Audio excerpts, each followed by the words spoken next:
Dan sebelum kita melanjutkan kepada acara beranda pada pagi hari ini, sebagaimana yang telah kami sampaikan sebelumnya Bapak dan Ibu, bahwa kepada Bapak dan Ibu yang akan segera meninggalkan forum ini, kita hantarkan terlebih dahulu, semoga Allah lindungi, semoga Allah jaga, dan semoga apa-apa yang dikerjakan oleh Bapak dan Ibu dapat terlaksana dengan sebaik-baiknya.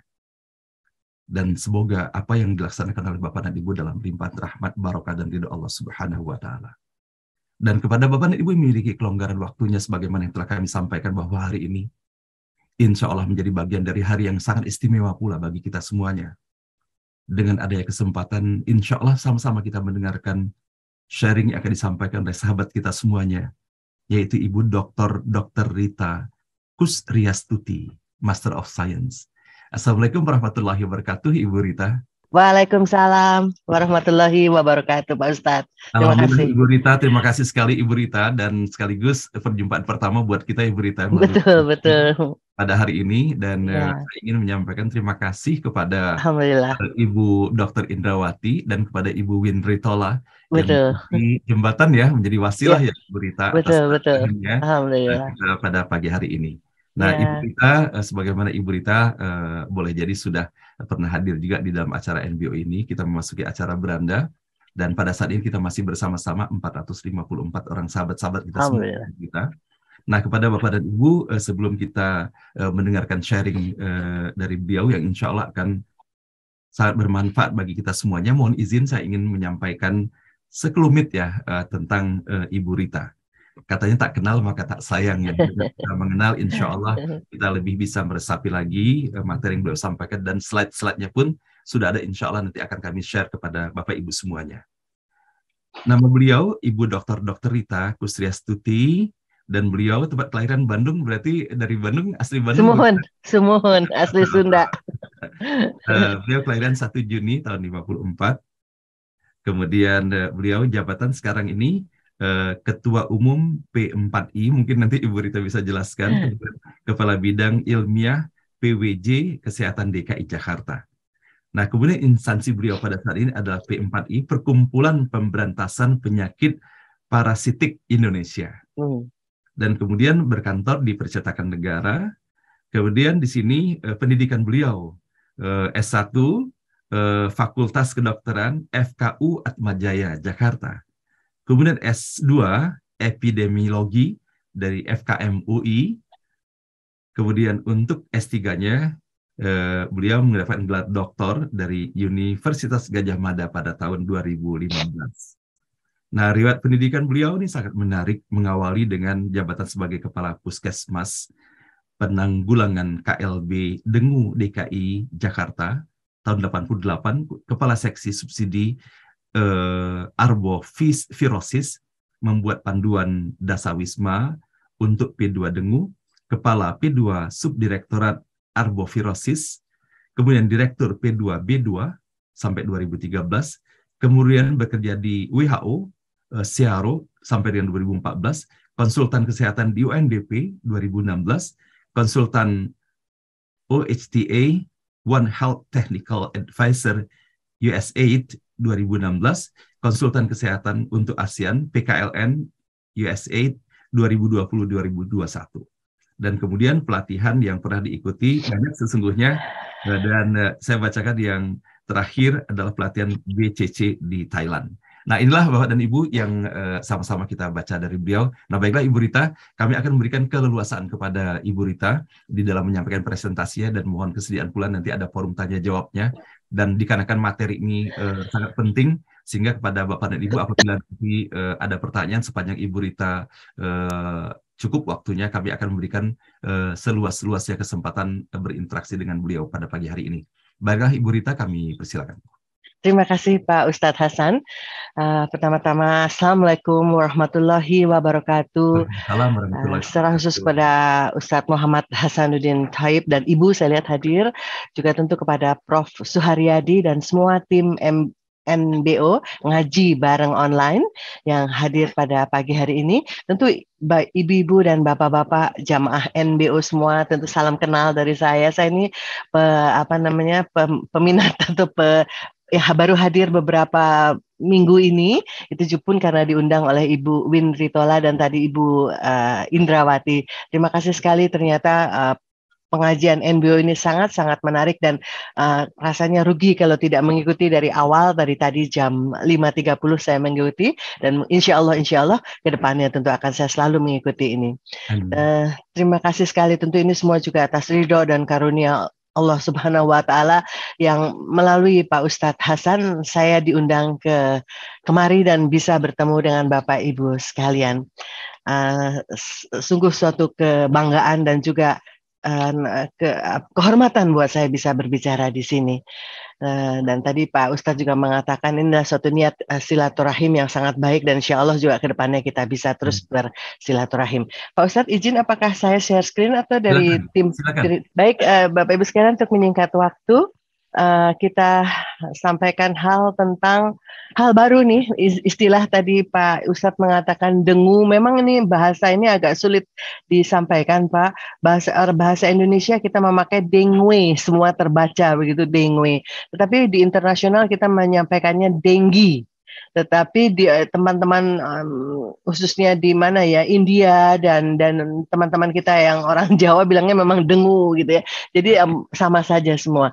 Nah, Bapak Ibu sekalian, dulu kita mengenal istilah dengan DBD, demam berdarah dengue, dan atau DB, demam berdarah. Nah, ternyata para ahli memikirkan hal ini adalah hal yang salah. Karena apa? Karena fenomena gunung es. Kalau di dalam slide ini kita lihat ada gambar gunung es yang tampak sebagai DBD, itu adalah puncak dari gunung es ini. Mungkin bisa lihat panah saya. Jadi ini adalah puncak yang disebut DBD. Sebetulnya sebagian besar dari kasus yang sekarang kita bahasa barunya adalah infeksi dengue, itu adalah di sini tidak tampak gejala atau asimptomatik bahasanya begitu, atau gejala ringan seperti masuk angin, seperti flu begitu, atau mulai ada gejala namanya demam dengue, kemudian lebih tinggi lagi tentu dia masuk kepada demam berdarah dengue, dan akhirnya sebagian masuk ke dalam dengue shock syndrome, kemudian meninggal. Nah, di bawah ini begitu besarnya, kita tidak diketahui yang berada di masyarakat, dia bisa saling menginfeksikan satu sama lain, tentu lewat gigitan nyamuk. Oleh karena itu judul saya insya Allah hari ini akan memahami fenomena gunung es, bukan lagi dari DBD, karena DBD itu adalah puncak daripada gunung es ini, tetapi infeksi dengue yang begini besarnya seperti gunung es, di mana kita tahu bahwa kapal besar Titanic pun ketika menabrak gunung es ini bisa tenggelam. Nah, bagaimana kita pun kalau sudah memahami ini, jangan sampai kita tenggelam dan terinfeksi oleh infeksi dengue ini. Bapak Ibu sekalian juga mungkin sudah tahu kalau demam berdarah itu memang ada beberapa gejala yang sangat khas. Ya, pasti harus disertai dengan demam. Dan bukan aneh ya, tetapi memang demam ini sangat cepat, 2 atau 7 hari saja. Jadi Bapak Ibu sekalian, sebenarnya kalau demam dalam 7 hari hilang, itu walaupun kita terkena infeksi dengue, itu si virusnya itu sudah selesai, sudah hilang di tubuh kita. Itulah hebatnya juga tubuh kita, bahwa untuk terkena infeksi dengue, itu demamnya 2 sampai 7 hari. Tetapi di dalam 2 sampai 7 hari ini, ada hal-hal yang harus dicermati, yaitu ketika hari ketiga dan hari kelima, itu disebut sebagai hari-hari kritis, di mana orang bisa masuk ke demam berdarah atau demam shock syndrome, bisa sampai meninggal. Itu di antara hari ketiga atau hari kelima. Jadi lagunya Krisdayanti yang menyampaikan tentang menghitung hari. Nah, untuk infeksi dengue ini menjadi sangat penting sekali. Kita hitung kapan mulai demam. Hari ketiga kita harus waspada, anaknya, terutama anak nih, ngantuk terus atau tidur terus atau badannya dingin. Nah, itu bahaya ya. Harus segera ke rumah sakit, jangan dibiarkan. Tapi kalau sudah lewat 5 hari, anaknya masih sehat atau kita semua masih sehat, itu juga alhamdulillah. Artinya infeksi dengue atau infeksi ini tidak menuju ke arah demam berdarah, bisa selesai dalam 7 hari dan sembuh. Begitulah perjalanan penyakit yang hebat begitu ya kalau menurut saya. Walaupun kemudian ada juga gejala-gejala lain, sakit kepala, nyeri otot, nyeri tulang. Barangkali Bapak Ibu sekalian yang pernah mengalami gejala infeksi dengue ya, belum sampai demam berdarah begitu, ini gejalanya ada. Dan ada satu hal yang harus dicatat, ternyata dari gejala demam infeksi dengue ini dan menuju ke demam berdarah, yang sangat khas itu adalah nyeri di belakang bola mata. Ini juga saya lupa tidak menuliskan tambahan. Jadi kalau Bapak Ibu demam, terus bola mata itu terasa sangat sakit, ini harus segera. ya. Nah, segera dalam arti segera ke dokter, dan di dokter akan melakukan pemeriksaan darah. Nah, ketika memasuki nilai-nilai ini, angka sel darah putih atau leukositnya sangat rendah, angka trombositnya juga turun sangat rendah, kemudian darah menjadi lebih pekat. Ini hasil-hasil pemeriksaan darah. Disinilah gejala demam berdarah. Jadi beda sekali antara nanti infeksi dengue yang seperti flu biasa begitu, tetapi yang sudah ada tanda-tanda ini kita sudah memasuki demam berdarah. Dan ada beberapa tanda perdarahan. Misalnya kalau ke rumah sakit atau ke puskesmas akan dites, namanya tes tourniquet gitu, supaya memang dilihat perdarahan atau tidak. Nanti akan keluar bintik-bintik merah di kulit. Atau kalau tidak pun dites, kulit kita kejedok sedikit, kemudian biru-biru, ini ada demam ya, catatan demam, terus kemudian biru-biru di kulit kita nih, hati-hati. Apalagi juga ada mimisan, ada perdarahan gusi. Nah, ini memang sudah masuk pada tanda-tanda demam berdarah ya. Nah, maaf. Ini virusnya mengenal sedikit. Sebenarnya virusnya bisa dilihat lewat mikroskop elektron dengan pembesaran sekian ribu kali begitu, seperti begini ya. Tetapi kalau lebih besar lagi, dia memang berbentuk seperti RNA DNA dengan ada envelope, ada amplop gitu, dan ada caps, ada tutupnya begitu ya, kira-kira demikian, capsid gitu. Inilah jenis virus. Sebenarnya semua virus mirip-mirip ya, kita sekarang kenal sekali dengan virus COVID begitu, bentuknya RNA DNA. Nah, ingat bahwa kalau virus itu sebetulnya tidak ada obatnya, gitu ya. Termasuk untuk tinggi, tapi ada cara-cara untuk menghilangkan atau menyelesaikan gejala-gejala yang ada. Walaupun obat untuk membunuh virus dengue ini belum ditemukan. Nah, Bapak Ibu sekalian, kita sekarang berada di negara Indonesia, itu memang pas di daerah ekuator ya, equatorial line, dan memang semua negara di daerah ekuator dan 10 derajat lintang utara serta 10 derajat lintang selatan itu adalah daerah endemis terhadap dengue ini. Ya, infeksi dengue ini. Jadi kita lihat Indonesia merah, India, bahkan Malaysia sampai ke atas sana, juga di daerah Brazil, Panama dan semuanya. Jadi kita memang daerah-daerah sini adalah anugerah juga berada di daerah tropis begitu, dan tapi juga anugerah juga banyak hidup bersama nyamuk. Saya juga mendapatkan satu ayat dari Pak Ustadz nih, ayat dari Al-Baqarah ya Pak Ustadz, nomor 26. Sesungguhnya Allah tidak segan membuat perumpamaan seekor nyamuk atau yang lebih kecil dari itu. Adapun orang-orang yang beriman, mereka tahu bahwa itu kebenaran dari Tuhan. Tetapi mereka yang kafir akan berkata, apa maksud Allah dengan perumpamaan ini? Dengan perumpamaan ini banyak orang yang dibiarkannya tersesat, dan dengan itu pula orang yang diberi petunjuk. Tetapi tidak ada yang dia namanya Allah mensesatkan dengan perumpamaan itu selain orang-orang yang fasik. Terima kasih Pak Ustadz untuk satu ayat Al-Baqarah yang menyatakan nyamuk itu memang juga ciptaan Allah, dan kita berada di daerah ekuatorial ini dengan segala persoalannya, tapi manusia juga diberi akal untuk menyelesaikannya. Nah, Bapak Ibu sekalian, konsep fenomena gunung es ini begini. Jadi seperti tadi yang di bawah permukaan laut itu begitu besarnya, yang disebut sebagai asymptomatic dengue virus infections begitu ya, infeksi oleh dengue virus yang tanpa gejala. Gejalanya mungkin ya nyeri-nyeri tulang atau seperti flu begitu, yang disebut sebagai unspecific febrile illness. Jadi demam-demam yang nggak jelas kenapa begitu. Itu bisa ya. Tapi bisa juga dia masuk ke dalam demam dengue. Demam dengue ini sebetulnya masih tidak harus ke rumah sakit begitu, bisa ditangani mungkin di puskesmas atau di dokter klinik dan selesai dalam tadi 7 hari. Tapi bisa masuk juga ke dalam yang bahaya ini, yang kecil ini, ada DBD yang disebut sebagai DBD, demam berdarah dengue, atau demam berdarah dengan masuk ke shock, dan puncaknya itu adalah meninggal. Nah, yang meninggal saat ini angkanya di Indonesia itu di sekitar 0,8%. Dari semua kasus yang besar ini, 0,8% meninggal. Tapi nanti kita lihat data, ternyata itu adalah banyak sekali ya, 0,8% tersebut. Oleh karena itu memang perlu sekali surveillance, adalah pencatatan, pengamatan, begitu siapa yang sakit ya segera melaporkan fasilitas kesehatan agar kita bisa melakukan penanggulangan. Nah, fenomena gunung es ini seringkali ya, kalau yang tidak tanpa gejala seringkali tidak dilaporkan gitu ya, karena gejalanya tidak spesifik, bahkan tanpa gejala sama sekali. Jadi inilah sulitnya. Kenapa kemudian kalau ada nyamuk, ya nyamuk tinggal mengambil darah dari orang-orang ini dan dia menularkan ke yang lain. Itu sebabnya juga kenapa infeksi dengue ini sampai sekarang masih sulit untuk diatasi. Nah, situasi terkini ini sampai minggu ke-22 di tahun 2022 ini, dari 514 kabupaten kota, sebagian besar 449 sudah melaporkan kasus-kasusnya dari semua provinsi, dan kematiannya tersebar di 163 kabupaten kota dari 31 provinsi. Yang merah-merah ini dari Bangka Belitung, Jawa Barat, termasuk DKI, Kalimantan, Kalimantan Timur, mohon maaf, kemudian NTT ini kelihatan ya yang merah. Sementara yang kuning hampir banyak sekali. Nah, Bapak Ibu sekalian, situasi sampai hari ini itu mungkin sudah bertambah lagi.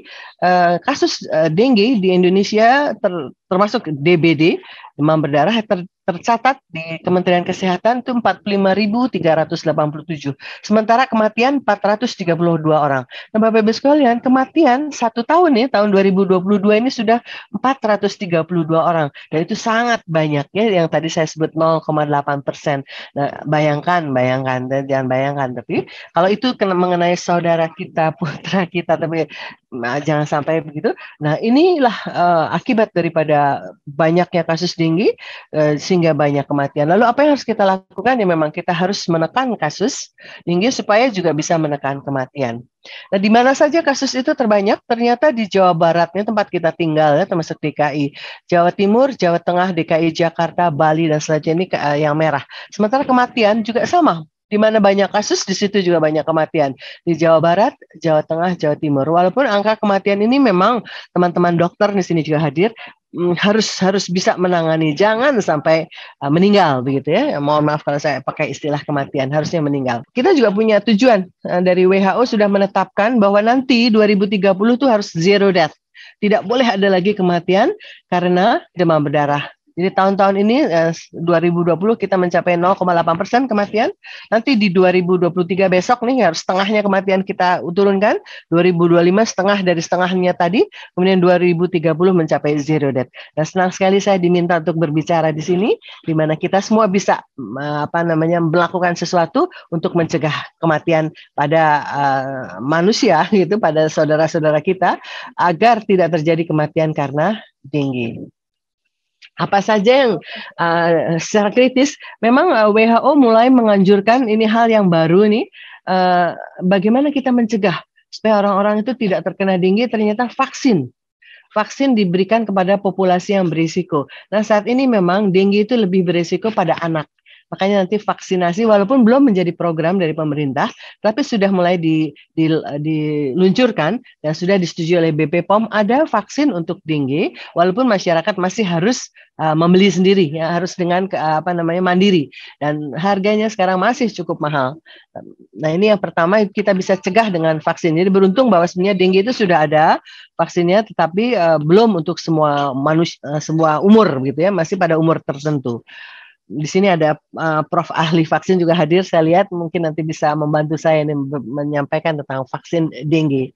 Kemudian yang kedua tentu adalah penanggulangan vektor. Di sini vektor itu adalah nyamuk ya, beda istilah dengan teman-teman dari fisika atau dari teknik. Vektor itu adalah suatu arah begitu, tapi kalau di kesehatan yang namanya vektor itu adalah suatu binatang pembawa penyakit. Gitu ya. Nah, vektor di sini adalah nyamuknya adalah namanya Aedes. Dan yang penting adalah kolaborasi lintas sektoral untuk mengatasi keadaan lingkungan. Nah, begini sebenarnya konsepnya sudah bagus, tapi bagaimana konsep ini kemudian kita bisa terapkan ya? Yang pasti bahwa teman-teman kesehatan akan nomor satu adalah bagaimana kita menyembuhkan pasien-pasien ya, dengan pemeriksaan laboratorium. Dan kemudian bagaimana, nah ini peran kita semua, bagaimana menjaga lingkungan agar memang terbebas dari nyamuk yang terlalu banyak, sehingga istilahnya kita harus mengendalikan nyamuk tersebut dengan kegiatan yang disebut sebagai integrated vector control ya. Ini suatu konsep di mana teman-teman kesehatan dan teman-teman ahli lingkungan melakukan kegiatan ini, tapi tidak lepas daripada peran serta masyarakat dan kerjasama antar sektor ya. Yang lain-lain tentu Bapak Ibu dari masyarakat ya tentu harus tahu apa yang bisa kita lakukan, apa yang kita bisa bantu untuk mengatasi masalah infeksi dengue ini. Nah, apa sih yang menjadi masalah? Nah, ternyata dengue ini disebabkan oleh dua jenis nyamuk, tapi lebih utama yang atas, namanya Aedes. Ya, kita mengenal mungkin nyamuk belang ya, atau nyamuk seperti apa namanya bidak papan catur gitu. Memang dia belang-belang begini ya. Dia sangat domestik. Artinya apa? Dia hidup di dalam rumah kita, hidup di mana ada manusia. Antropofilik apa artinya meminum atau memakan itu menghisap darah hanya manusia. Nah, inilah apa namanya bahayanya nyamuk Aedes aegypti. Jadi dia hanya makanannya adalah darah manusia dan nervous feeder. Artinya nervous feeder apa? Dia kalau belum kenyang, dia akan gigit orang lain. 2-3 orang dalam satu kali hisap gitu, dia belum kenyang, dia akan pindah ke orang lain, pindah ke orang lain. Nah, bayangkan kalau orang tersebut kemudian mengandung virus dengue dan virus itu sudah berpindah dengan cepat. Nah, ada satu lagi jenis Aedes albopictus yang lebih kita kenal sebagai nyamuk taman, berada di taman.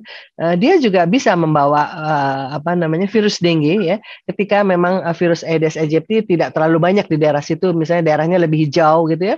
Itu di situ Aedes albopictus membawa. Lebih kenal mungkin penyakit lain chikungunya ya, di mana kita akan nyeri-nyeri tulang. Nah, si albopictus ini masih lumayan, dia masih mau makan darah hewan, sapi kah, ya, kerbau, kambing gitu. Dan sama saja dia agresif feeder. Jadi nyamuk-nyamuk ini memang sangat suka dan mencari darah manusia untuk mematangkan telurnya. Nah, Bapak Ibu sekalian, untuk memahami kenapa sih Aedes ini menjadi berbahaya, satu ekor nyamuk itu akan bertelur sekitar 50 telur. Ini telur nyamuk nih yang hitam-hitam bulat-bulat gini. Dan telur ini akan menempel di dinding-dinding wadah-wadah buatan manusia, plastik, semen, ban bekas gitu ya. Nah, dia akan menempel dengan erat. Oleh karena itu nanti ada pesan mengapa harus menyikat. Karena supaya melepaskan telur-telur ini. Dan hebatnya lagi ketika nyamuknya dewasa ini kita ganggu, misalnya kita bersihkan, si nyamuk ini akan menaruh telur lebih banyak lagi. Terakhir penelitian para ahli menyampaikan bahwa biasanya nyamuk bertelur 50 sampai 100, dia akan menaruh anaknya, telurnya ini sekitar 200. Jadi itulah kita, jadi makhluk hidup juga, nyamuk ini makhluk hidup, dia juga berevolusi dan menjawab tantangan manusia dengan menambahkan lagi jumlah telurnya, bukan main ya. Mungkin nanti Pak Ustadz bisa mencarikan ayat-ayat apa nih untuk mengatasi ini. Tetapi kembali manusia terus harus berikhtiar. Nah, dalam 1 minggu, katakanlah biar mudah gitu, ini dia si telur-telur ini ketika bertemu air, ini ada air ya, apakah air di bak mandi, atau air di dalam ember, atau air di dalam ban bekas misalnya begitu ya, wadah-wadah yang terbengkalai, ini segera dia hidup menjadi jentik-jentik ya, atau larva, kalau bahasa ilmiahnya larva, bahasa awamnya kita sebut jentik.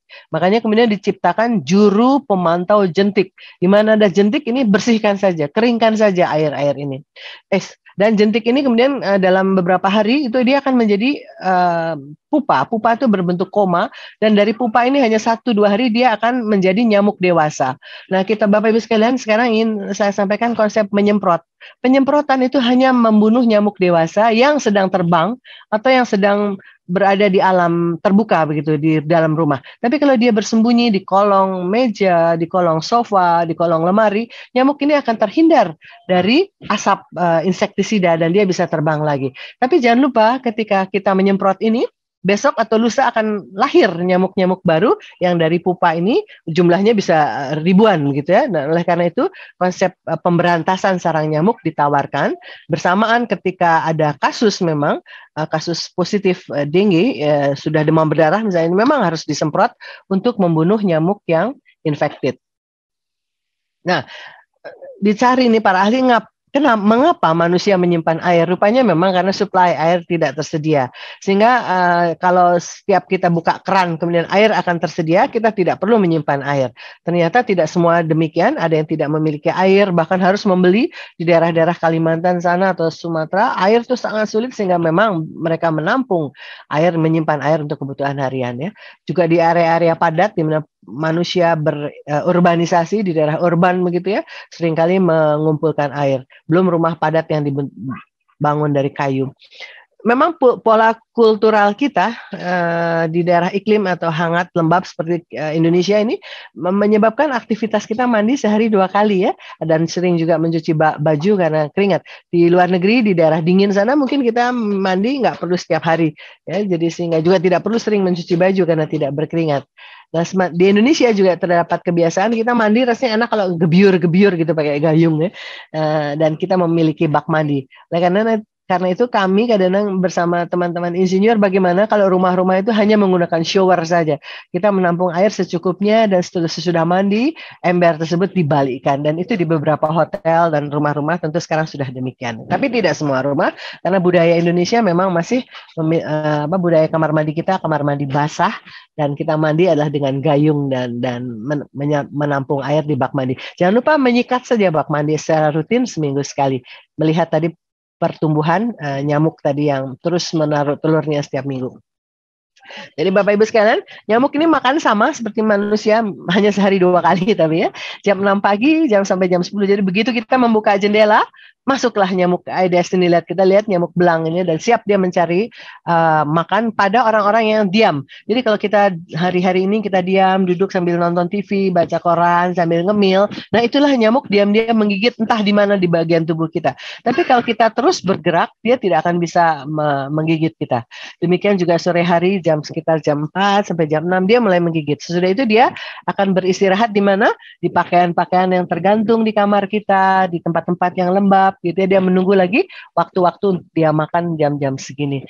Hebat ya kadang-kadang melihat perilaku nyamuk ini, kurang lebih samalah semua makhluk hidup melakukan kegiatan mencari makan. Dan kenapa dia perlu darah kita adalah untuk mematangkan telurnya. Jadi si nyamuk ini cukup 3 hari dia lahir dan dia sudah mencari darah, kemudian segera mencari darah lagi untuk mematangkan telur dan dia bertelur lagi.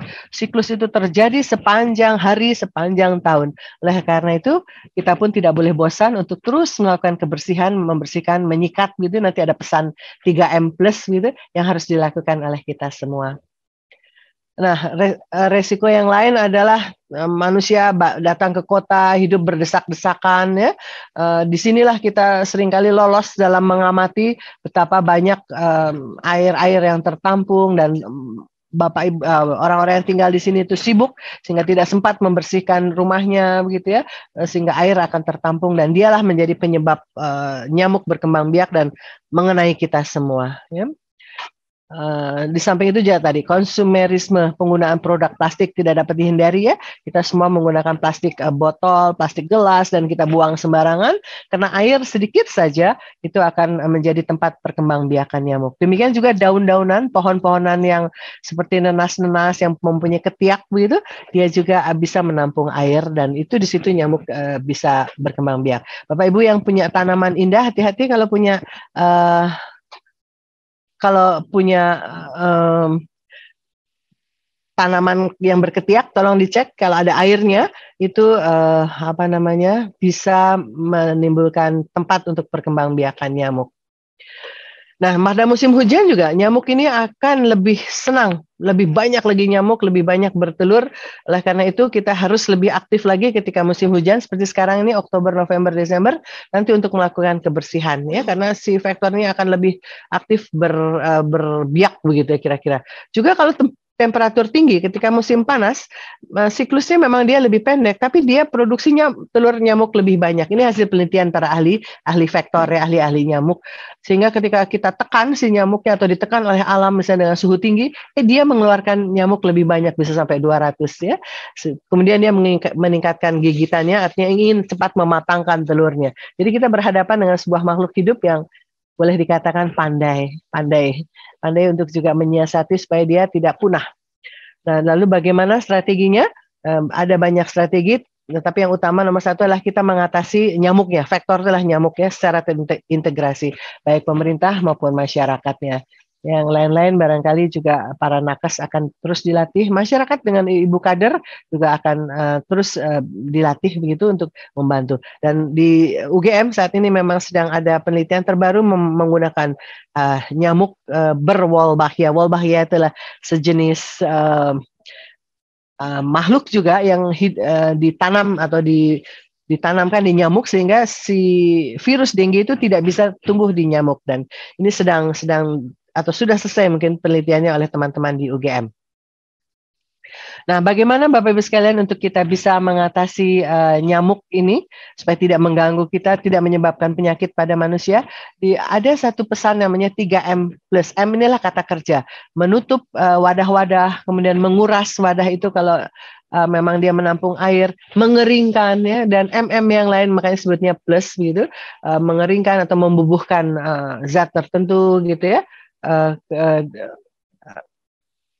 Ke dalam wadah-wadah tersebut ya, sehingga kita lebih penting bagaimana kita mengontrol jentiknya, karena lebih mudah daripada kita mengontrol nyamuk yang sedang berterbangan ke sana kemari, sehingga kita mengenal ada istilah tadi juru pemantau jentik ya. Bapak Ibu sekalian, sebenarnya di rumah kita masing-masing kita bisa mencari jentik ini dan kita menjadi jumantik. Dan pemberantasannya disebut sebagai PSN, pemberantasan sarang nyamuk. Kegiatan 3M+ itulah suatu kegiatan kebersihan lingkungan. Mungkin juga ada satu ayat di mana menyampaikan bahwa kebersihan itu adalah bagian dari iman. Alangkah baiknya kalau kita memang melakukan kebersihan di rumah kita sendiri gitu, bebas dari nyamuk. Alangkah enaknya barangkali kita hidup tanpa nyamuk di rumah sendiri. Tapi ini harus bekerja sama dengan ke seluruh masyarakat, satu RT, satu keliling, satu komunitas ya. Oleh karena itu dukungan dari pimpinan sangat dibutuhkan. Dan semua kerjasama stakeholder dan perlu terintegrasi. Manajemen lingkungan kita lihat ya, jadi jangan lupa Bapak Ibu sekalian, talang-talang di atas rumah, memang kita suka naik ke atas talang jarang kan, tapi kalau di atap rumah kita tergenang seperti begini, ini ada air, kemudian apalagi ditutup dengan pohonan begitu rimbun, ini talang-talang ini yang bengkok atau itu dia menampung air, ini harus dikeringkan ya. Jadi sekali-sekali tolong dicek talang, cek di atas toren di atas begitu ya, tempat-tempat penyimpanan air. Kita harus dilihat konstruksi bangunannya, adakah cekungan-cekungan yang bisa bisa menyebabkan air terperangkap. Kalau memang air itu dibutuhkan di ember ataupun di tempat-tempat penampungan air, ditutup. Airnya harus ada penutupnya supaya nyamuk tidak bisa masuk dan menaruh telur di situ. Ya, ada pot, vas bunga, tempat AC, tempat dispenser dan sebagainya. Di sekeliling kita itu tempat berkembang biaknya nyamuk asal dia berisi air sedikit saja. Kalau memang masih diperlukan bahan-bahan tersebut, plastik atau apa, silahkan didaur ulang ya. Kalau memang hanya kecil saja boleh dikubur kalau ada tempatnya ya. Tapi kalau mengubur ban bekas memang sangat berat ya. Lubang pohon ya, tolong ditutup itu, karena lubang-lubang kalau pohon ada lubangnya pun, atau lubang pagar, lubang bendera misalnya itu ya, itu semua bisa menjadi tempat perindukan si nyamuk. Nah, oleh karena itu kita menyediakan tenaga yang disebut juru pemantau jentik. Semoga di tiap RT ada juru pemantau jentik. Dimintakan kalau tidak salah, kalau di Jakarta itu satu RT 2 ya jumantik untuk memantau rumah-rumah. Tapi yang harus memantau adalah kita sendiri, pemilik rumah untuk bisa memantau jentik dan memberantas jentik ya. Jangan buang limbah sembarangan. Bagaimana kita memodifikasi tempat tinggal nyamuk. Jadi nyamuk juga boleh kita perangkap gitu dengan namanya larva trap atau ovitrap. Jadi kita pindahkan supaya nyamuk tidak bertelur sembarangan. Kita buat bahan dari warna hitam gitu dan diisi air sengaja. Tapi seminggu sekali ini kita cek dan kita buang. Karena memang ini sengaja untuk memperangkap nyamuk bisa bertelur di sini. Meningkatkan desain rumah dan bangunan. Ada juga bisa kalau punya akuarium, jangan sampai tidak ada ikannya. Kalau punya kolam-kolam gitu, kolam renang buatan, kolam ikan buatan, harus ada ikannya. Ikannya macam-macam bisa disampaikan gitu ya. Juga ada satu jenis namanya Bacillus thuringiensis, suatu jenis basil yang juga bisa membunuh larva, termasuk juga siklopod. Ini teknik, biarkan ini teman-teman ahli-ahli kesehatan lingkungan yang akan bekerja di sini. Cara kimiawi biasanya kita dulu mengenal istilah abatisasi, yang salah ya, seharusnya larvasidasi, menggunakan temefos, dibubuhkan ke dalam air-air yang tergenang tersebut, misalnya suatu kolam kecil gitu ya, atau tempat-tempat pot atau apa yang perlu dibubuhkan, silakan dibubuhkan abide ini atau TMFOS. Ada juga insect growth regulators, ini biarkan juga teman-teman kesehatan yang mengaturnya. Nah, ini fogging. Fogging itu sebetulnya memang diperbolehkan kalau memang di situ ada kasus, tapi bukan berarti bahwa tunggu sakit dulu baru di fogging. Itu karena apa? Kalau kita fogging sembarangan toh belum tentu ada nyamuk yang terinfeksi. Tujuannya fogging adalah membunuh nyamuk yang terinfeksi. Itu sebabnya kenapa kita indikatornya tunggu yang sakit dulu.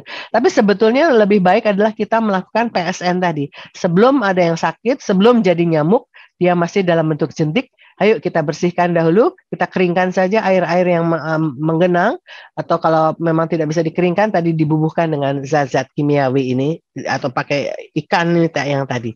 Jadi ada cara biologis, ada cara kimiawi, ada cara fisik yang disebut sebagai 3M. Ya, termasuk proteksi pribadi. Itu sebabnya kenapa anak-anak sekolah itu sekarang memakai tangan panjang dan baju panjang buat wanita ya, karena untuk supaya di kakinya tuh ketika belajar di kelas tuh tidak tidak tergigit nyamuk, tapi juga memang bagus karena bisa menutup semua sampai bawah begitu ya. Yang laki-laki juga celana panjang, walaupun ada 1-2 yang tidak setuju kan ya, anak sekolah SD atau SMP masa pakai celana, yang pria ini sudah pakai celana panjang. Kalau yang SMA mungkin tidak apa-apa. Jadi begitulah, pro dan kontranya tetap ada. Kemudian ada banyak produk obat-obat anti nyamuk atau anti serangga yang bisa digosok, dibakar, gitu ya, disemprotkan, gitu, itu bisa dipakai ya, repelan. Juga ada tanaman, ya silahkan menanam. Tapi tanamannya tidak bisa hanya satu, itu harus membentuk sebuah pagar, gitu ya. Tanaman macam-macam yang hanya merepel. Repel itu ada mengusir supaya nyamuknya tidak masuk ke dalam rumah. Ya. Kemudian obat-obat nyamuk yang dijual di toko-toko yang ada itu bisa dipakai. Nah, ini kegiatan dari Jumantik ya, memeriksa. Nah, ini paling sering ini, si nyamuk ini menaruh telur di ember-ember yang berwarna gelap gitu ya, di tempat-tempat gelap dan dingin. Dia suka sekali. Ini tumbuhan yang berketiak, nanas-nanasan. Tolong diperiksa kalau di sini ada air, di situ ada nyamuk ya. Dan ibu-ibu kader lihat memeriksa bak mandi yang agak kotor begini nih, di sinilah tempat nyamuk ya. Dan bagus sekali melalui sekolah, anak-anak sekolah dididik untuk menjadi Jumantik sekolah ya. Dan barangkali kegiatan Jumantik. Ini beberapa hal, ini ya, tanaman bisa banyak kita di rumah kita nih, hati-hati nih di ketiak-ketiak ini ya, ada air, di situ ada nyamuk ya, tempat AC, tampungan AC, ini juga istananya ban bekas gitu ya. Nyamuk senang sekali berhidup di tempat-tempat ini juga. Nah, ini ditutup bagus ya, embernya ditutup kalau memang diperlukan gitu. Ini semua ada di sekitar kita dan bahaya infeksi dengue tentu ada di sekitar kita. Ini tadi fogging ya, fogging ini sangat disenangi, tapi ini bukan cara yang utama begitu.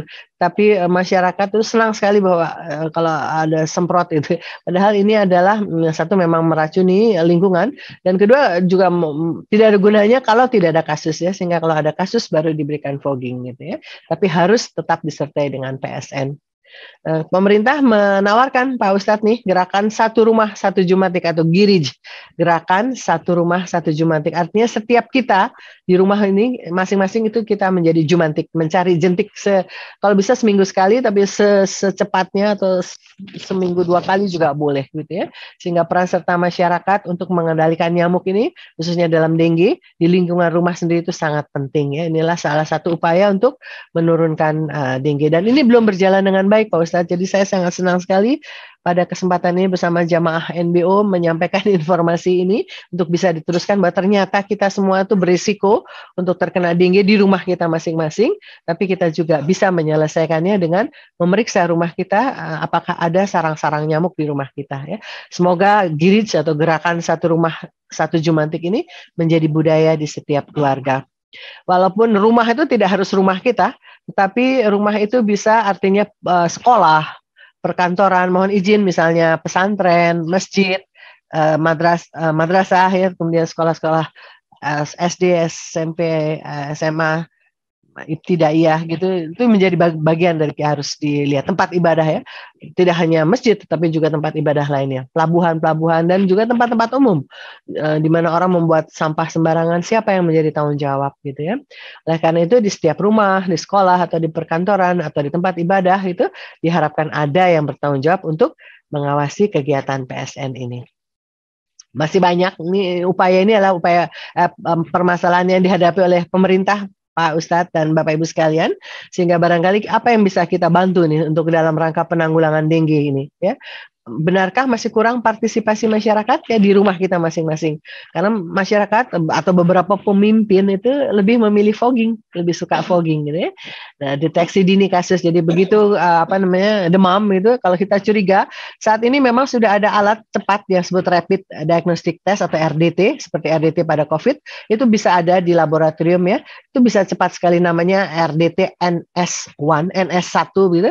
Itu cepat sekali untuk bisa mendeteksi adanya infeksi dengue. Itu adalah bagian dari deteksi dini. Ya.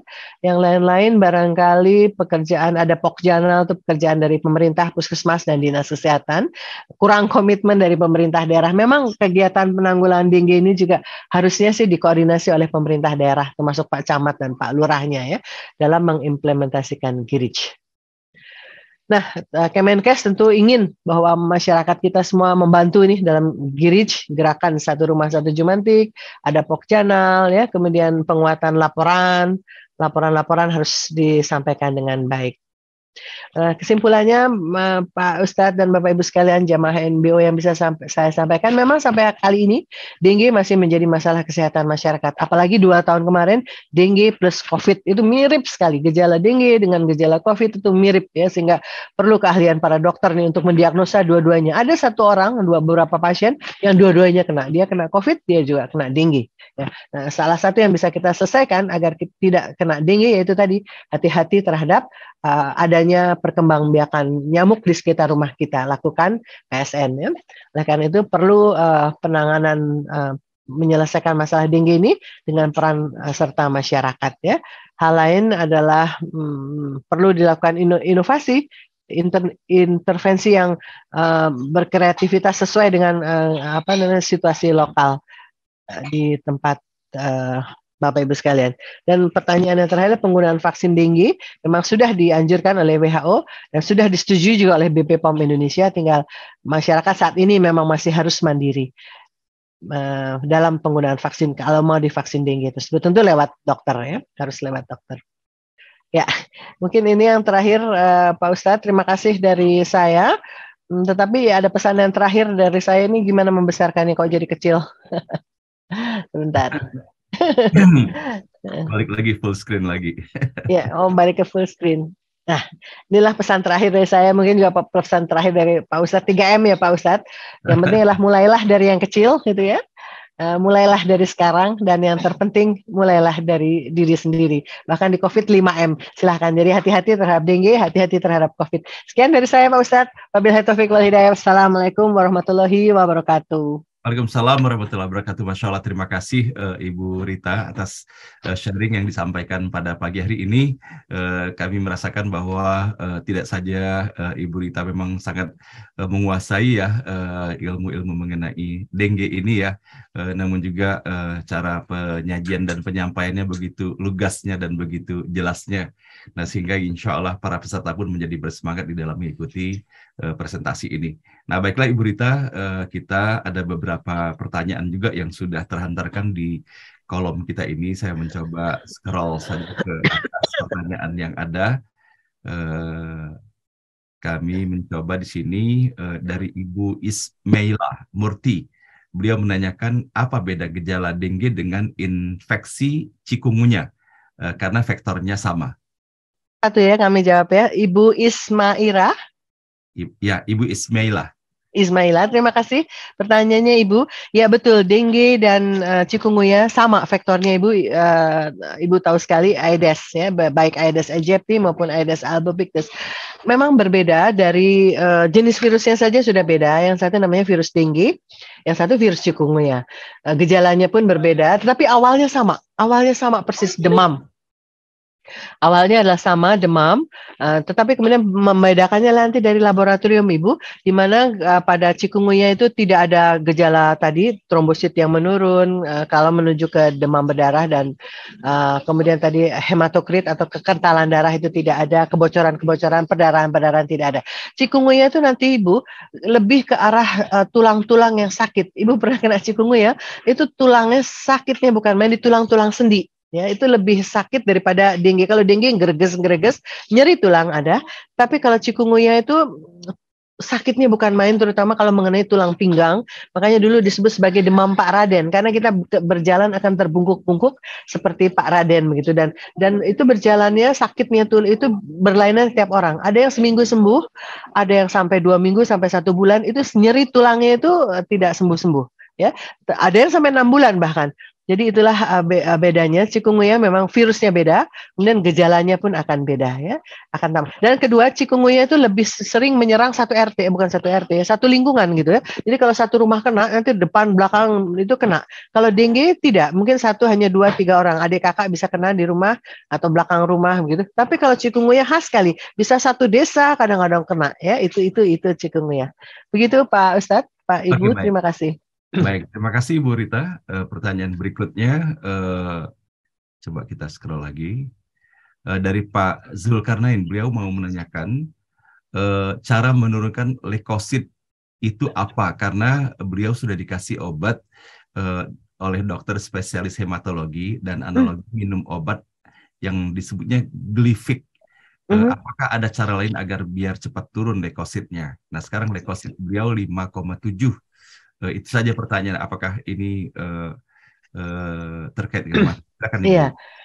Tergantung, saya juga tidak tahu sakit apa Pak Zulkarnain, tetapi kalau karena infeksi dengue yang disebabkan oleh gigitan nyamuk tadi, itu leukositnya memang akan turun, tetapi kemudian nanti yang saya sebut sesudah 5 hari, leukosit dan trombosit begitu akan turun kalau dia masuk ke demam berdarah. Tetapi kalau tadi saya tidak tahu Bapak minum obat Gleevec itu untuk menurunkan leukosit 5,7 dalam batas normal sebetulnya Pak, 5.000 begitu. Jadi kalau ada sebuah infeksi bakteri, biasanya leukosit akan meningkat bisa sampai 10.000 bahkan lebih gitu.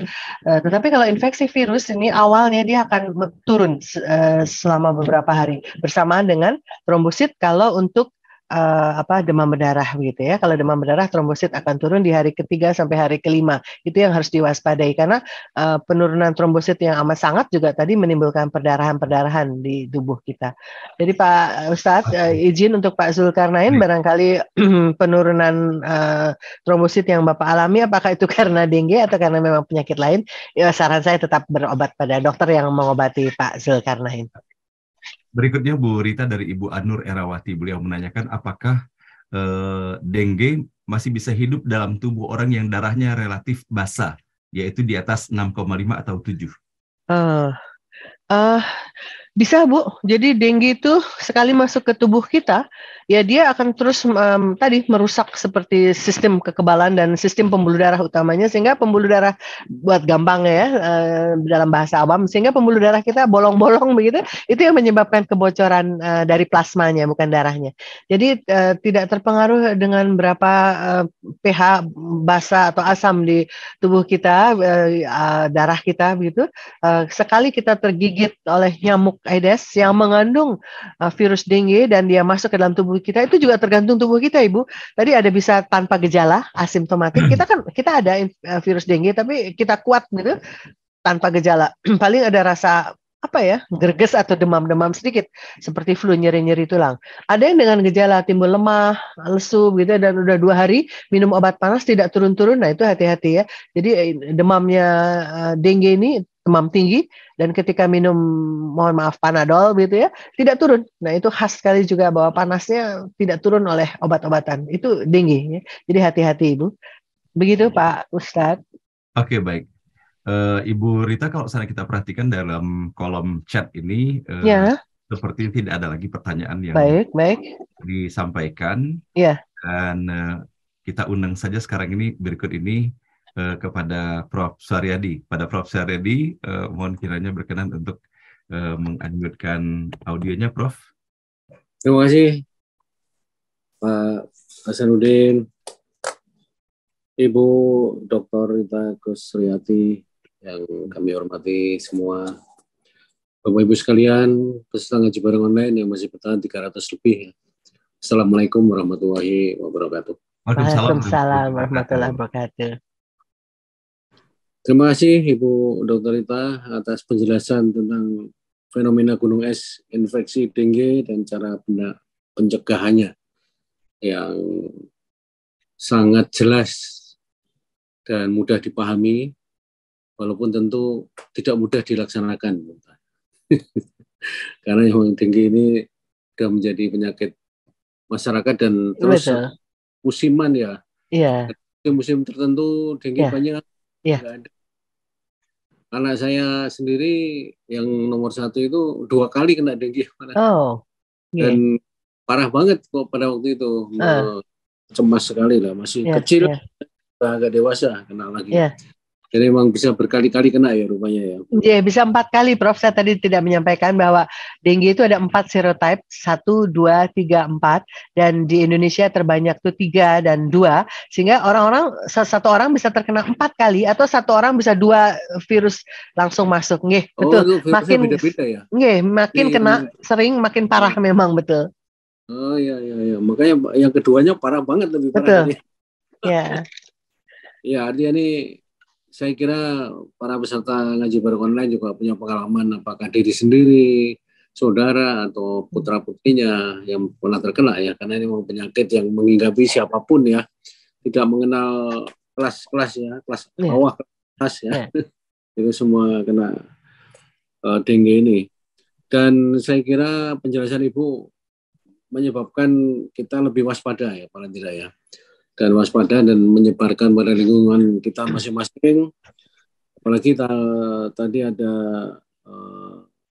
3 hal ya, mulai dari yang kecil, mulai dari sekarang, mulai dari diri sendiri. Nah ini mudah-mudahan kita mulai, mungkin yang pertama dari diri sendiri dulu Bu ya, itu ya. Karena dengan penjelasan Ibu kita lebih memahami cara-cara kita mencegah ya, paling penting itu pencegahan sebenarnya. Saya setuju kalau fogging itu yang terakhir yang udah ada kejadian baru fogging ya. Kita sekarang itu lebih percaya bahwa kalau di fogging ya selesai semua gitu. Jadi seringkali masalah lingkungan jadi nggak penting. Kita sendiri terbatuk-batuk karena fogging, tapi belum ada yang terkena di situ ya, sehingga nggak ada gunanya sebenarnya ya. Tapi memang kepercayaan diri itu Bu ya, daripada kita sendiri mengikuti petunjuk Ibu tadi yang harus memeriksa segala sesuatu lebih berat, menyerahkan kepada fogging lebih nyaman, lebih enak kali ya. Ini yang terjadi di masyarakat kita. Jadi sekali lagi Ibu, ini penting sekali. Terima kasih Pak Hasanuddin. Setiap hari dihadirkan tokoh-tokoh yang menguasai bidangnya masing-masing dan memberi pencerahan kepada kita semua, sehingga berbagai hal termasuk penyakit, termasuk juga bidang-bidang ilmu yang lain, kita semakin memahami dan betapa pentingnya berbagai hal itu dikaitkan dengan Al-Quran. Saya lihat Ibu tadi di belakangnya juga ada gerakan Asmaul Husna ya di dalam backgroundnya tadi. Jadi memang ini semua juga menjadi salah satu penangkal Ibu ya. Jadi mohon perlindungan dari Allah SWT, saya kira yang paling utama. Selain upaya-upaya yang dilakukan oleh apa yang disampaikan Ibu dalam mengatasi dengue tadi. Saya kira demikian Pak Hasan komentar saya yang terakhir. Terima kasih Ibu Rita atas penjelasannya. Sami-sami Prof. Insya Allah nanti penjelasan penyakit yang lain Bu, selain dengue ya. Ibu ilmunya kebanyakan ini disalurkan atau ditularkan kepada kita semua. Terima kasih Bapak Ibu sekalian. Assalamualaikum warahmatullahi wabarakatuh. Waalaikumsalam warahmatullahi wabarakatuh. Terima kasih Prof. Suryadi atas sambutannya dan komentarnya. Semoga sehat walafiat selalu dan Undira pun semoga semakin berjaya dalam ridha Allah.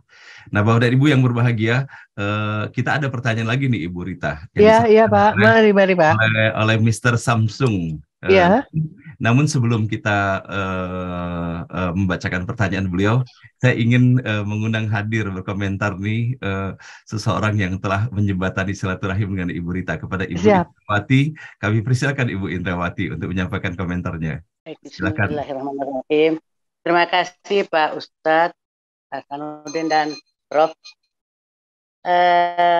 Pertama-tama beberapa waktu yang lalu saya kaget juga Ibu Winritola yang meminta saya bicara mengenai demam berdarah dengue.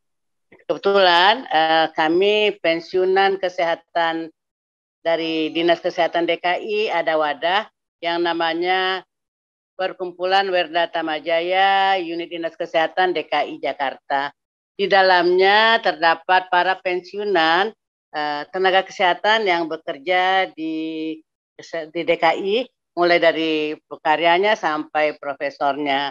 Nah, pada waktu Ibu Ritola meminta saya untuk bicara mengenai demam berdarah dengue, saya mengusulkan pada beliau seorang ahli di bidangnya, dan kebetulan juga kepala bidang ilmiah kami, yaitu Ibu Dr. Rita Kusri Astuti, MSc. Dan mohon maaf kami tidak bisa segera memenuhi keinginan dari Bapak Hasan, Brother Ustadz Hasan dan Ibu Winritola, karena pada waktu itu Ibu Rita lagi ke Papua atau kemana, pokoknya beliau selalu ke daerah-daerah yang ada malaria. Dan itulah parasit-parasit itu Pak Ustadz. Jadi alhamdulillah pada kesempatan hari ini beliau bisa hadir. Dan terima kasih kami dari PWJ, dan terima kasih buat Ibu Winritola yang kok ingat gitu nelfon saya untuk minta ada yang bicara mengenai penyakit TBD. Seperti itu Pak Ustadz Hasanuddin, terima kasih. Terima kasih semuanya. Terima kasih Ibu Indrawati. Nah, Bapak dan Ibu yang dirahmati Allah ya, bahwa betapa kita merasa bersyukur ya, barokahnya silaturahim ya. Alhamdulillah. Saling ajak mengajak di dalam kebaikan ya, dan saya sendiri surprise juga ketika hadir dalam undangan Ibu Nur Majid ya. Nur Aini Majid. Oh iya, iya. Ternyata di sana komunitas ya para pensiunan kesehatan luar biasa, dan mengharukan sekali bagi kita semuanya tentunya Bapak dan Ibu, bahwa kita dipensiunkan secara formal dari sebuah lembaga, tetapi tidak ada yang bisa memensiunkan kita di dalam kita berkiprah di dalam kehidupan ini. Dan ini yang saya dapati pada kumpulan ibu-ibu yang luar biasa, walaupun secara formal sudah pensiun namun tetap berhimpun dan berkumpul, bahwa bagaimana keberadaan diri mereka bermanfaat bagi masyarakat. Dan itulah yang kita dapati dari Ibu Indrawati, Ibu Nur Majid yang juga hadir dalam forum ini, serta Bapak dan Ibu semuanya. Dan kepada Ibu Winritola juga, ternyata energinya luar biasa dalam menghimpun dan mengajak teman-teman untuk tidak hanya hadir tetapi juga berbagi dalam forum ini. Dan kepada Ibu Winritola kami mohon kiranya menyampaikan komentar sedikit, Ibu Win. Iya, boleh, tapi videonya off ya Pak. Oke, silakan, nggak apa-apa, silakan. Terima kasih, alhamdulillahirrahmanirrahim, Pak Ustadz Hasan. Ternyata yang ditampilkan Dr. Rita itu tidak mengecewakan kita. Mudah-mudahan berkenan untuk semua jemaah NBO. Karena saya punya satu usulan waktu ke Pak Hasan, bagaimana kalau dengue DBD. Saya pernah merasakan satu kejadian yang luar biasa pada saat keluarga saya datang dari Jerman waktu setelah adik saya meninggal. 10 orang meninggal kena dengue itu dalam waktu yang bersamaan, Bu Rita. Iya, iya. Tapi yang saya anehnya itu mereka nginep di rumah anak-anak saya, dekat rumah saya juga. Tapi yang kenanya itu yang bule-bule. Malah yang di rumah anak-anak cucu saya itu nggak ada yang kena gitu. Itu 10 orang kena semua. Sehingga yang 2 orang itu sampai masuk rumah sakit Pondok Indah, yang 2 orang pulang ke Jerman, dimasukkan di rumah sakit untuk khusus penyakit tropis. Nah, berangkat dari situlah saya bilang ke Dr. Hasan, ini kayaknya kita perlu sekali ada informasi tentang dengue yang lebih mendalam, karena takut kejadian ini juga karena ternyata DKI Jakarta merah ya, Dr. Rita. Ya, jadi memang tinggi sekali itunya adalah korban-korban dari dengue-nya itu. Saya kira terima kasih Pak Ustadz, mudah-mudahan kita bisa mencarikan lagi topik-topik yang menarik untuk jemaah NBO, sehingga saya bangga sekali kalau ngundang teman-teman, dan teman-teman juga kayak Rita ini anak pintar, bagus, tapi dia juga begitu diundang NBO dia senang sekali, dia komen, Ibu bagus sekali ya. Nah, itu baru mereka merasakan bahwa di MBO itu sangat-sangat menyenangkan untuk silaturahmi dan meningkatkan kualitas agama kita. Terima kasih Pak Ustadz Hasan, maju terus. Semoga terima kasih Ibu. Ibu Win. Wassalamualaikum warahmatullahi wabarakatuh ya. Waalaikumsalam. Terima kasih Ibu Win. Salam hormat juga buat Pak Ritola. Mudah-mudahan nuhun. Oh, salam juga untuk Dr. Upi. Terima kasih. Dia itu ketua PWJ, punya banyak sekali ahli-ahli topik lainnya Pak Ustadz. Bangga, telepon aja Upi. Dia itu juga orang yang sangat aktif. Terima kasih Upi. Ya Pak, Ibu Win, nama saya sehari-hari Upi Pak Ustadz oleh Bu Win. lupa. Kami berkawan dari mahasiswa. Iya. Dia jadi dokter, saya enggak Pak. Saya dapat dokter aja. Saya ngambilnya di ilmu lain, saya ngambil di hukum. Baik, terima kasih Bu Win. Ya, terima kasih. Semoga nanti akan kita temui lagi ya dengan referensi dari Ibu Win, sahabat-sahabat kita semuanya. Mangga, Bapak dan Ibu yang berbahagia, memang forum ini dari kita untuk kita Bapak dan Ibu ya. Jadi tidak selalu harus dari saya sendiri dengan relasi ataupun sahabat yang saya kenal. Sehingga kalau seandainya pun di antara Bapak dan Ibu ada referensi yang baik dan bermanfaat untuk kita semuanya, tentunya sebagaimana halnya kita berikan kepada Ibu Win, seluas-luasnya kita berikan kesempatan kepada narasumber yang dihadirkan dalam forum ini. Dan insya Allah makin luas pula silaturahim kita semuanya. Amin. Baiklah, Bapak dan Ibu, mohon izin untuk kita bisa membacakan ada beberapa pertanyaan ini Ibu Rita yang ada di kolom ini yang baru dimunculkan. Saya mencoba membaca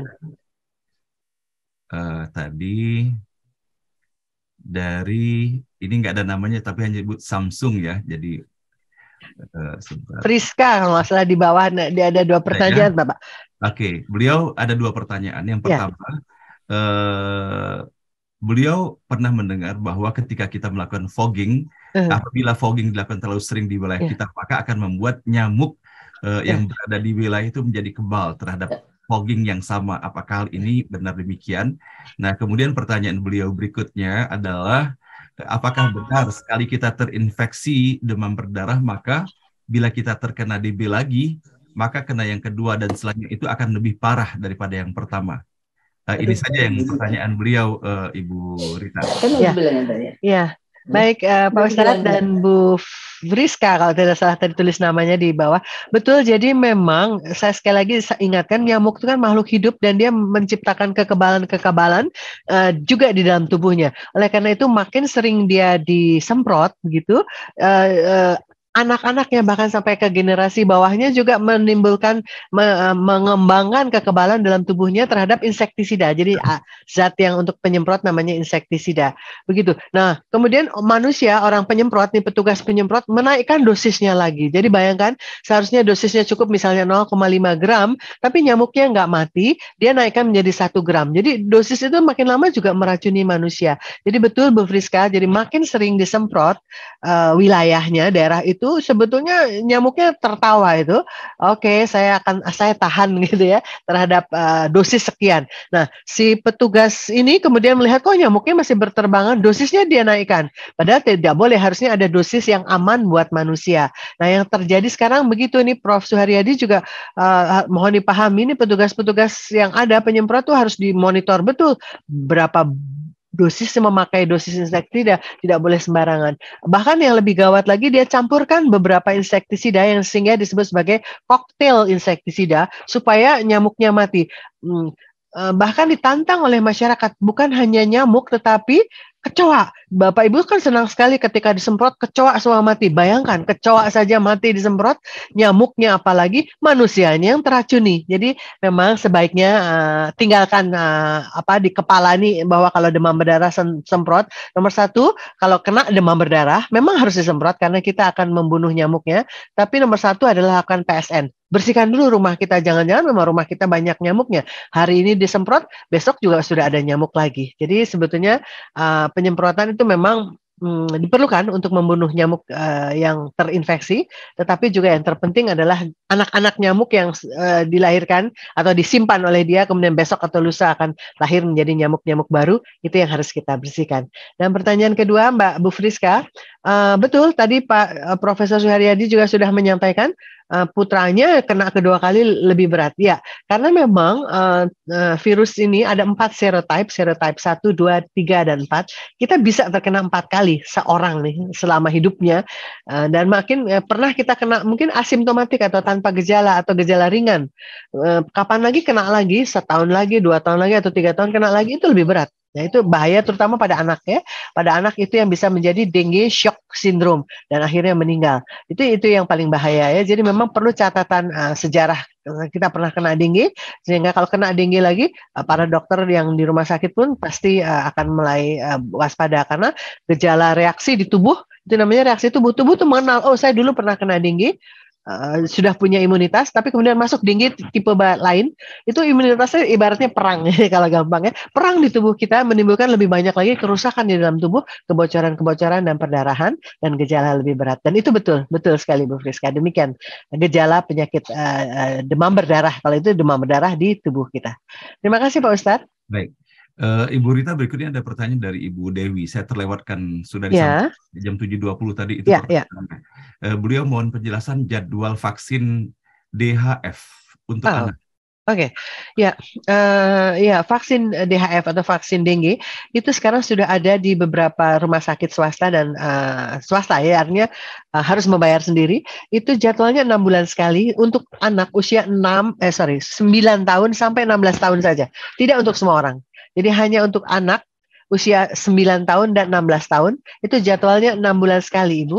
Jadi tolong diikuti. Kalau memang sudah sekali ikut vaksin dengue, itu 3 kali, seseorang akan mendapatkan vaksin 3 kali, dan itu jaraknya adalah 6 bulan sekali. Jadi mohon dipenuhi itu. Dan mohon maaf, sekarang ini masih harus berbayar sendiri dan cukup mahal, Pak Ustadz, cukup mahal. Yang sudah memakai vaksin bisa tahu berapa harganya. Baik. Ibu Rita, boleh jadi ini pertanyaan terakhir yang disampaikan dari Pak Hendy. Ya.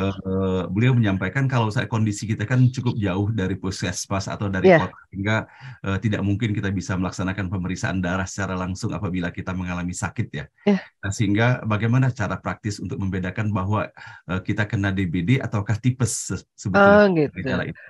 Iya, memang harus laboratorium, Pak Hendy. Jadi apa boleh buat, memang untuk menentukan kena DBD atau kena tifus gitu, hanya laboratorium ya. Apalagi sekarang kalau kena DBD, demam hari pertama, begitu Bapak demam, dan Bapak curiga ada kena infeksi dengue atau katakanlah DBD ya sekarang ya, itu ada alat yang cepat sekali namanya NS1 Rapid Diagnostic Test atau RDT, dan memang kalau saya tidak tahu Pak Hendy tinggal di mana, tapi kalau di kota besar itu sudah tersedia di laboratorium, bahkan di puskesmas juga sudah menyediakan RDT NS1 untuk segera bisa diketahui. Jadi dari hari pertama demam sampai hari ketiga demam, ini bagusnya alat ini. Lewat dari hari ketiga justru malahan sulit untuk menangkap bahwa dia terkena infeksi dengue.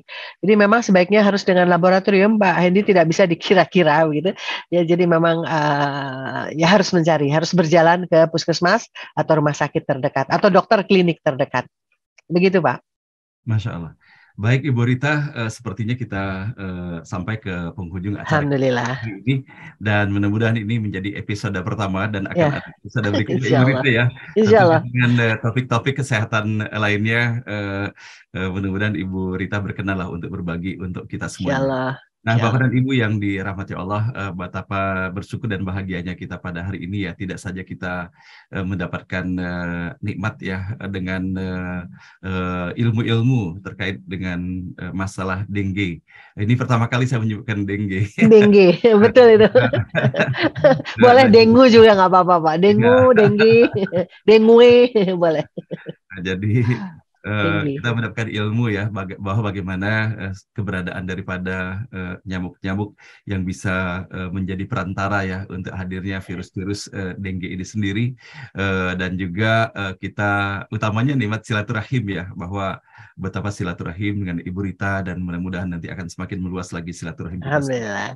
Dan tadi ketika Ibu Rita menyampaikan kepada kita semuanya bahwa di dalam Al-Quran itu terdapat satu ayat ya, itulah yang terdapat pada ayat ke-26 dari surah Al-Baqarah ya gitu kan, di mana dalam ayat itu bahwa Allah itu tidak malu memberikan perumpamaan meskipun perumpamaan itu disampaikan seperti halnya seekor nyamuk.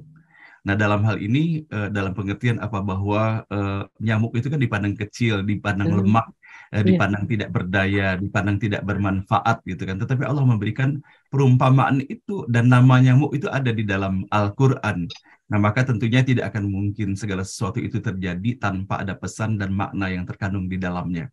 Nah, maka kalau seandainya seperti halnya kita pernah mengikuti apa yang di-sharingkan beberapa hari yang lalu tentang lalat, dan kemudian beberapa hari sebelumnya lagi Ibu Dina mengenai bahwa bagaimana struktur daripada dedaunan itu sendiri, maka kalau seandainya kita melihat ensiklopedi mengenai nyamuk itu sendiri, apalagi dengan penampilan foto-foto yang luar biasa, maka bagi para fotografer dan para penikmat seni foto, ini luar biasa sesungguhnya apa yang bisa kita dapati dari foto-foto yang sudah dibesarkan ini. Apalagi kalau saat kita kembali lagi kepada apa yang Allah sampaikan bahwa segala sesuatu yang di alam semesta ini tidak ada yang sia-sia, melainkan terdapat simbol-simbol, terdapat tanda-tanda, terdapat pesan-pesan di dalamnya. Maka kalau seandainya kita melihat bahwa bagaimana di dalam ensiklopedi nyamuk yang saya sedang baca sekarang ini tertampilkan ya foto-foto mengenai bagaimana telur-telur dan perkembangan nyamuk itu sendiri yang secara mikroskopis diperbesarkan sampai dengan ribuan kali, maka kita akan melihat kebesaran Allah yang sungguh luar biasa.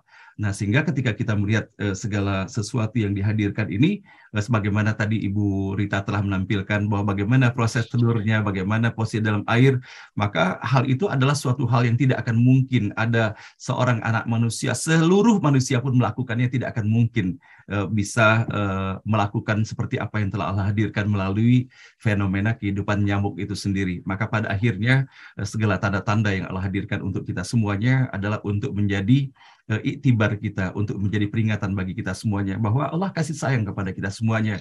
Sebagaimana halnya Allah hadirkan nyamuk ini. Boleh jadi kalau seandainya tidak ada nyamuk ini, mungkin perhatian kita terhadap kebersihan, kesehatan mungkin berkurang. Maka kita akan biarkan air-air tergenang, boleh jadi. Nah, padahal ini sesungguhnya dengan keberadaan dengue gitu kan, kita takut seakan-akan dengan nyamuk itu, padahal benang merahnya adalah Allah itu menyukai kebersihan gitu ya kan, an-nadzafatu minal iman, bahwa kebersihan itu adalah bagian dari iman. Artinya kalau seandainya orang yang tidak menjaga kebersihan lahir dan batin di dalam kehidupannya, maka hal itu berpengaruh pula kepada kualitas keimanan dan ketakwaannya kepada Allah Subhanahu wa taala. Pada akhirnya sebagaimana disampaikan Rabbana ma khalaqta hadza batila, bahwa pada akhirnya kalau kita merenungkan benar segala sesuatu yang ada dalam kehidupan kita ini, meskipun itu melalui seekor nyamuk yang kita anggap ringan dan lemah gitu kan, maka sesungguhnya terdapat pesan yang luar biasa. Dan betapa kemudian kita bisa mendapati pula dalam salah satu hadis Rasulullah SAW, boleh jadi kita menganggap lemah misalnya nyamuk gitu kan, padahal ketika kita berpulang kepada Allah nanti akan ditimbang seluruh amal kita. Nah, na'udzubillah apabila ternyata ditimbang amal-amal yang telah kita lakukan itu tidak lebih berat daripada setengah sayap nyamuk itu sendiri. Bisa dibayangkan Rasulullah menggambarkan hal itu untuk menjadi peringatan bagi kita semuanya. Nah, mudah-mudahan Bapak dan Ibu dari apa yang disampaikan oleh Ibu Rita pada pagi hari ini menjadi ilmu yang bermanfaat bagi Ibu Rita. Amin. Ilmunya, dan semoga bagi kita semua pun mendapatkan manfaatnya, dan semoga kita bersama-sama melalui pesan nyamuk ini adalah meningkatkan kebersihan dan menjaga lingkungan kita semuanya. Demikian Bapak dan Ibu, mohon maaf lahir batin. Kepada Ibu Rita insya Allah nanti diberikan kemudahan untuk hadir kembali, kepada Ibu Winritola, kepada Ibu Indra. Terus kita silaturahim ya Bu ya, silaturahim akan membuka pintu rezeki, termasuk pintu rezeki dengan hadirnya sahabat-sahabat saudara kita yang berbagi ilmunya di dalam forum ini. Demikian, mohon maaf lahir batin Ibu Rita apabila terdapat kekurangan. Sama-sama Pak, dan saya pun mohon maaf lahir batin. Amin. Apabila ada kata penutup mau disampaikan, silakan Ibu Rita. Ya, izin saja bahwa sekarang memasuki musim hujan, September, sudah sampai November, Oktober sampai nanti Januari, Februari bahkan musim besar, lakukan PSN pemeriksaan sarang nyamuk itu dengan rajin, itu saja Pak. supaya kita terbebas dari infeksi dengue ini, dari demam berdarah ini. Kita buktikan bahwa Majelis NBO mulai bergerak memeriksa lingkungan di rumahnya masing-masing, membebaskan diri dari nyamuk Aedes ini, sehingga nyamuk demam berdarah ini bisa kita hentikan pertumbuhannya dan kita terbebas dari infeksi dengue. Begitu saja Pak Ustadz. Terima kasih. Baik, terima kasih Bu Rita. Insya Allah kita berjumpa kembali. Nah, Bapak dan Ibu yang dirahmati Allah, mari bersama-sama kita memahkotai pertemuan kita ini dengan sama-sama kita mengikuti secara seksama dan mengaminkan doa yang akan dipimpin oleh Ustadz Muhammad Taslim. Kepada Ustadz Muhammad Taslim kami persilakan. Assalamualaikum warahmatullahi wabarakatuh. Waalaikumsalam warahmatullahi wabarakatuh. Alhamdulillah wa syukurillah la khala wa la quwata illa billah wassalatu wassalamu ala rasulillah wa ala alihi wa sahbihi wa mawalah. Amma ba'du, terima kasih Pak Ustadz Hasanuddin. Alhamdulillah Ustadz. Berita yang begitu manfaat sekali ini untuk hati-hati, waspada, sedia payung sebelum hujan. Nah, kita tetap ikhtiar, usaha, dan tetap juga memohon kepada Allah semoga kita semuanya mendapatkan perlindungan dari Allah.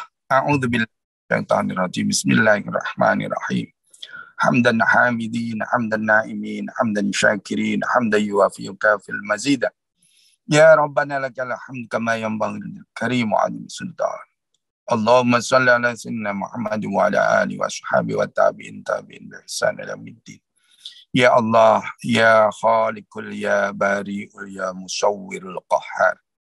Duhai Rabb kami, Engkau yang menciptakan kami. Engkau yang membentuk tubuh, anggota tubuh kami, badan kami. Engkaulah yang menciptakan apa yang tidak ada menjadi ada, ya Bari. Yang ada menjadi tiada, yang tiada menjadi ada. Ma khalaqta hadza batila. Dan kami yakin ya Allah, segala sesuatu yang ada tidak ada yang sia-sia. Semuanya yang ada tidak ada yang batil, tidak ada yang tidak ada manfaatnya. Engkau lah ya Nafi, Engkau yang memberikan manfaat. Pasti ya Allah, Engkau berikan ujian. Di balik ujian ada hikmah. Di balik ujian ada kebaikan-kebaikan darimu ya Allah. Hingga Engkau berikan kami semuanya ilmu. Ya Fattahu ya Alim. Engkau uji kami agar kami mencari ilmu. Engkau berikan kami ujian melalui penyakit agar kami mau belajar. Rabbana la tuzigh qulubana ba'da idh hadaitana wa hab lana min ladunka rahmah innaka antal wahhab. Ya Allah, segala ujian tadi akan menambahkan ketakwaan dan keimanan kami. Jangan Engkau kurangi sedikit pun nikmat iman yang ada di dalam hati kami. Rabbana hab lana min azwajina wa dzurriyyatina qurrata a'yun waj'alna lil muttaqina imama. Ya Allah, jadikan keluarga kami, anak cucu kami, dzurriyyah kami menjadi anak-anak yang soleh dan solehah. Dengan ilmu, dengan hidayah, Engkau bimbing kami menuju jalan yang Engkau ridhoi. Rabbana dhalamna anfusana wa illam taghfir lana wa tarhamna lanakunanna minal khasirin. Rabbana atina fid dunya hasanah wa fil akhirati hasanah wa qina azabannar. Wa sallallahu alaihi sayyidina Muhammad wa ala alihi wa sahbihi wasallam. Walhamdulillahi rabbil alamin. Amin ya rabbal alamin. Terima kasih Pak Ustadz Hasan dan semua jamaah NBO. Mohon maaf lahir batin. Assalamualaikum warahmatullahi wabarakatuh. Waalaikumsalam warahmatullahi wabarakatuh. Sehat selalu Ustaz. Semoga lancar perjalanannya Ustaz. Baiklah Bapak dan Ibu yang dirahmati Allah, dengan berakhir doa pada hari ini maka berakhir pula acara NBO kita. Insya Allah kita akan berjumpa kembali esok hari dengan mendengarkan tausiah yang disampaikan oleh guru kita Profesor Kiai Haji Dr. Nasaruddin Umar. Mudah-mudahan Bapak dan Ibu diberikan kesehatan dan kemudahan. Amin. Dari saya mohon maaf lahir batin. Wabillahi taufiq wal hidayah. Wassalamualaikum warahmatullahi wabarakatuh.